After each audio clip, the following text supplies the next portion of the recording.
Wait, क्या आपका बच्चा ऐसे ऐसे करता है, आपके बच्चे को ऑटिज्म है या फिर आपका बच्चा स्पेशल नीड है, तो आप अपने बच्चे को व्हील बैरो ज़रूर कराएं। ये आपने गूगल पे या फिर आपने सर्च करा होगा यूट्यूब पे, तो आपको देखने को मिला होगा। ये वीडियो उन पेरेंट्स के लिए है जो अपने बच्चे को एक्टिविटी तो करवाना चाहते हैं लेकिन समझ के करवाना चाहते हैं कि वाकई में क्या मेरे बच्चे के लिए ये चीज़ इम्पॉर्टेंट है। तो आज हम इस बारे में बात करने वाले हैं। जब मैं हॉस्पिटल में थी तो वहाँ पे एक बुज़ुर्ग लोग आए, नाना नानी थे उस बच्चे के।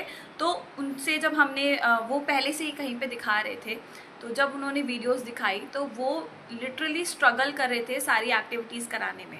मतलब वो ऑलरेडी बुज़ुर्ग थे। उनसे जब पूछा गया कि इसके माँ बाप कहाँ हैं, तो उन्होंने कहा कि उनकी बेटी सिंगल पेरेंट है, तो वो अपनी पोती को, मतलब नवासी को देखते हैं, उसी का ख्याल रखते हैं। तो वो इतना ज़्यादा स्ट्रगल कर रहे थे।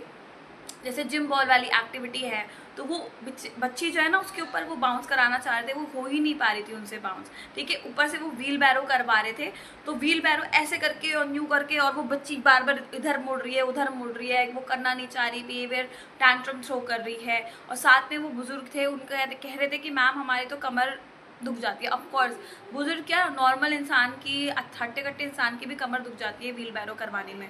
तो क्या ये ज़रूरी है हमें अपने बच्चे को सच में व्हील बैरो कराना इतना ज़रूरी है? क्या व्हील बैरो करा के हमारे बच्चे में कुछ चमत्कार आ जाता है?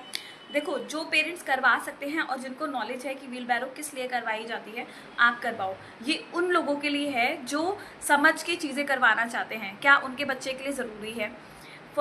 जैसे बहुत सारे पेरेंट्स हैंड फ्लैपिंग के लिए करवाते हैं। व्हील बैरो के बहुत सारे पर्पस है, reflex integration, awareness, body awareness. लेकिन ये ज़रूरी है कि जब आप करवा रहे हो तो क्या जिस पर्पस के लिए हम कर रहे हैं वो पहुंच रहा है उस बच्चे तक। अगर नहीं पहुंच रहा तो आपका सब कुछ ज़ीरो है।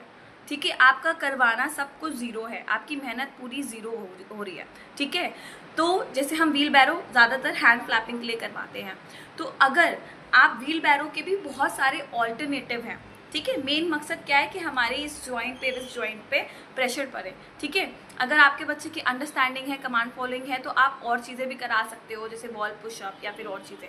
लेकिन अब जैसे मैंने बोला कि वो व्हील बैरो भी नहीं कर रही थी, तो ऑफकोर्स वो बच्चा सीवियर कैटेगरी में था और वो कमांड फॉलोइंग उसकी थी नहीं, तभी उसको ज़बरदस्ती कराया जा रहा था। तो मैं जॉइंट कंप्रेशन बहुत अच्छी है। जॉइंट कंप्रेशन ऐसे नहीं होता, जॉइंट कंप्रेशन का तरीका मैंने यूट्यूब पे बताया हुआ है कैसे करा जाता है जॉइंट कंप्रेशन। ठीक है, जॉइंट कंप्रेशन आप करवा सकते हो। दूसरा क्या है व्हील बैरो को ऑल्टरनेटिव, कि हम एक सोफ़ा है, सोफे के ऊपर हम बच्चे के पैर रखेंगे और बच्चे के हाथ ज़मीन पे होने चाहिए। ठीक है, कंटिन्यूअस प्रेशर